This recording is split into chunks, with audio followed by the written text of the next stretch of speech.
고민정 의원이 오늘 라디오 인터뷰에서 이런 얘기를 했습니다. 준비되면 이거 들어보고 다시 돌아오겠습니다. 추정컨대 양쪽의 의견을 다 택하지 않은 사람들이 더 많다고 생각합니다. 네. 어떤 것이 더 옳은 판단인지에 대해서는 의원들도 사람들도 지켜보고 있다는 생각이 들고요. 그래서 이것은 옳고 그름의 영역이 아니라 결국은 판단의 영역이다라고 생각을 합니다.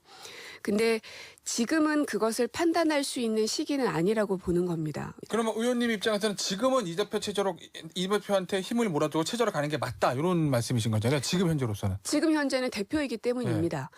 그리고 그 과정 중에 있어서 당장 뭐 대표를 내보내야 된다 하는 의견이 있고 또 가결 혹은 무효를 만든 의원들을 찾아내야 한다라는 의견이 있는데 저는 양쪽 다 옳지 않다고 생각을 하는 겁니다. 서로를 밟고 가서는 안 된다는 의미가 그래서 했던 말이고요. 가을 초쯤, 늦여름 초가을 그 정도 되면 이제 총선을 몇 달 앞으로 남겨두고 있기 때문에 저희 당도 무엇이든지 간에 총선 전략을 무엇으로 짜야 할 것인지에 대한 판단을 할 수밖에 없을 거라는 겁니다. 그런 의미에서의 그 시기를 보자는 겁니다. 어떤 사건이라기보다. 대변인이 보시는 거랑은 조금 결이 다릅니까? 어떻습니까?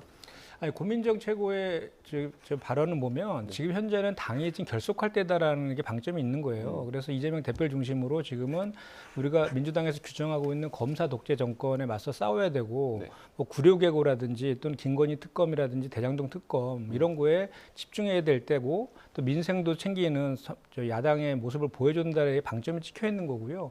뭐 아까 말씀드린 그 이재명 대표와 관련된 이야기들은 아직 이재명 대표가 지금 수사 중이고 재판 중이지만 결과가 나온 게 하나도 없지 않습니까? 그리고 관련 당사자들도 다 부인하고 있는 상황이어서 그런 것들이 어느 정도 그 결과들이 과시화되었을 때 뭔가 결정을 해도 해야 될 시기가 아니냐라는 그 의미를 얘기하고 있는 것이고요. 그리고 어느 조직이든 간에 보통 의견을 강하게 표출하는 집단은 20% 정도고 한 7, 80% 정도는 그냥 그 지도부를 믿고 따라가는 경향들이 다 있지 않습니까? 그런 내용들을 지금 얘기한 거다고 저는 해석합니다. 그 당내 상황으로 보면 당내 중도층이 되게 많은 포션을 차지할 거다 뭐 이런 얘기인 것 같은데 지금 당내에서 당직 개편을 요구하는 목소리가 공개적으로 나오고 있지 않습니까? 전해철 의원도 오늘 아침 뭐 그런 얘기를 했던데 그거에 대해서는 어떻게 생각하십니까? 그러니까 지난번에 이제 저 기자회견 해서 일부 이제 그런 얘기가 이제 시작되었는데 지금 우리 당에서 가장 큰 연구 모임인 더 좋은 미래, 더 좋은 미래가 이제 워크숍 다녀와가지고 저 입장문도 발표했고 저 내일 모레 15일 날 대표랑 이제 간담회를 하는데 그 입장문의 핵심도 지금 당이 결속해야 되고 지금 당이 이렇게 혼란스러워진 거에 대해서 본인들 책임을 통감한다. 그러면서 당도 좀 혁신해야 된다. 이런 얘기를 같이 이렇게 넣었거든요.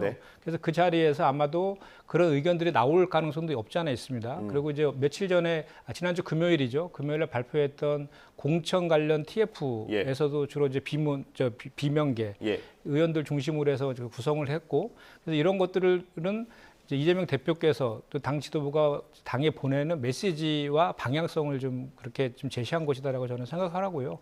필요한 범위 안에서 당직은 뭐 항상 언제든지 뭐 바꿀 수도 있고 그거는 얼마든지 그런 여지들은 있다고 보고 중요한 것은 이재명 대표를 중심으로 당이 결속하는 방향으로 가야 된다라는 그것에 방점이 있다고 봅니다. 그러니까 아까 처음 시작할 때 국민의힘 당직에 대해서도 얘기하지 않았습니까? 중요한 자리가 있고 뭐 상대적이긴 합니다만 중요한 자리가 있고 덜 중요한 자리가 있는데 그럼 결과적으로 어쨌든 이재명 대표가 내어줄 수 있는 자리가 중요한 자리가 돼야 될 텐데 사무총장이 거론이 되지 않습니까? 그건 어떻게 생각하세요? 일단은 그 당직 쇄신에 대한 그런 요구들이 일부 의원들의 개인적인 의견으로 지금 언론을 통해서 나오고 있는 거잖아요. 그래서 그것이 집단적이거나 이렇지는 않다라는 것 전제해서 제가 좀 말씀을 드리면 아직 당 지도부에서는 그러니까 그런 당을 소통을 통해서 결속을 시켜야 된다라는 그 방향성에 대해서는 100% 다 동감하고 있는 상황이지만 그 구체적인 방법론에 있어서는 어떤 선에서 어느 정도로 할 것인가에 대한 것은 좀 더 내부 논의를 통해서 그리고 더 좋은 미래라든지 또 민주당의 길 소속 의원들